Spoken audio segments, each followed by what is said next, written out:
আসসালামু আলাইকুম। HTML part 15 এ সবাইকে স্বাগতম। গত পার্টে আমরা HTML ক্লাস আইডি নিয়ে আলোচনা করছি। আশা করি টিউটোরিয়ালগুলো স্টেপ বাই স্টেপ দেখে আসতেছেন। আজকে আমি HTML Iframe নিয়ে আলোচনা করব।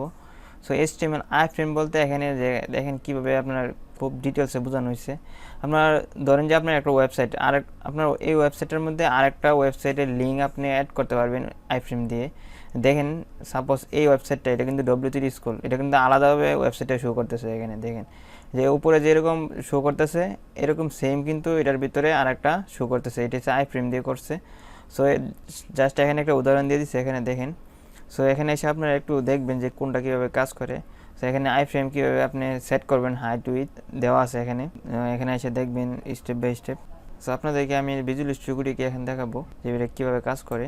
সো আমি এখানে এখানে আমি Iframe ট্যাগটা নিতে হবে।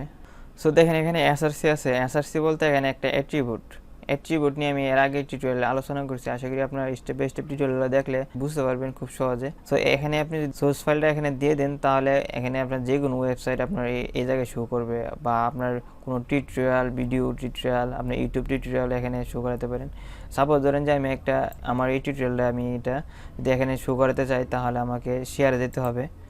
শেয়ারে গিয়ে এখানে এমবেড ক্লিক করতে হবে। তো দেখেন এখানে Iframe দেওয়া আছে। এখানে আপনি এটা কপি করবেন, জাস্ট কপি করে আপনি এখানে পেস্ট করে দেবেন।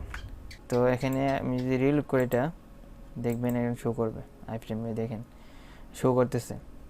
তো আপনি এখানে ক্লিক করলে এখানে তো ইউটিউবে যেভাবে দেখবেন এভাবে সেমভাবে আপনি দেখতে পারবেন। এখানে শেয়ার করতে পারবেন, ওয়াচ লেটার করতে পারবেন, এখানে সব কিছু করতে পারবেন।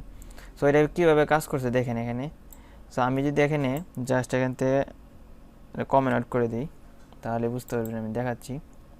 সো আমি এই সোর্স ফাইলটা এখান থেকে জাস্ট এতটুকু কপি করে নিই।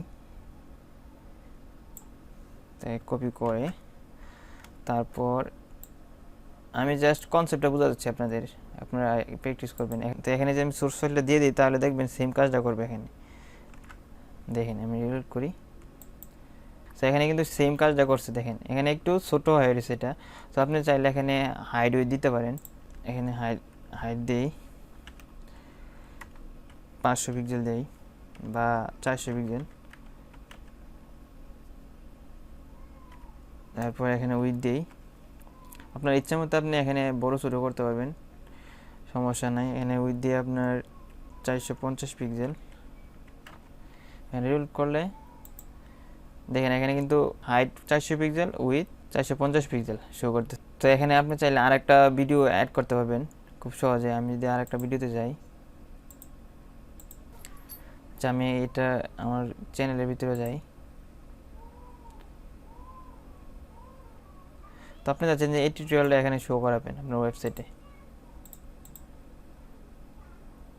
তো আপনি সেমভাবে শেয়ারে যাবেন, তারপরে ইমবেড, তারপর এটা কপি করবেন, কপি, তারপর এখানে আপনি এটা পেস্ট করে দেবেন।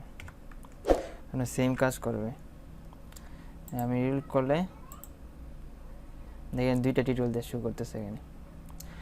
সো আপনার এখানে আপনার ওয়েবসাইটও অ্যাড করতে পারবেন। এই এসআরসির ভিতরে যদি আপনি ওয়েবসাইটের লিঙ্কটা দিয়ে দেন, তাহলে এখানে ওয়েবসাইটটা শো করবে। সো আশা করি আপনারা বুঝতে পারছেন যে কীভাবে Iframeটা কাজ করে।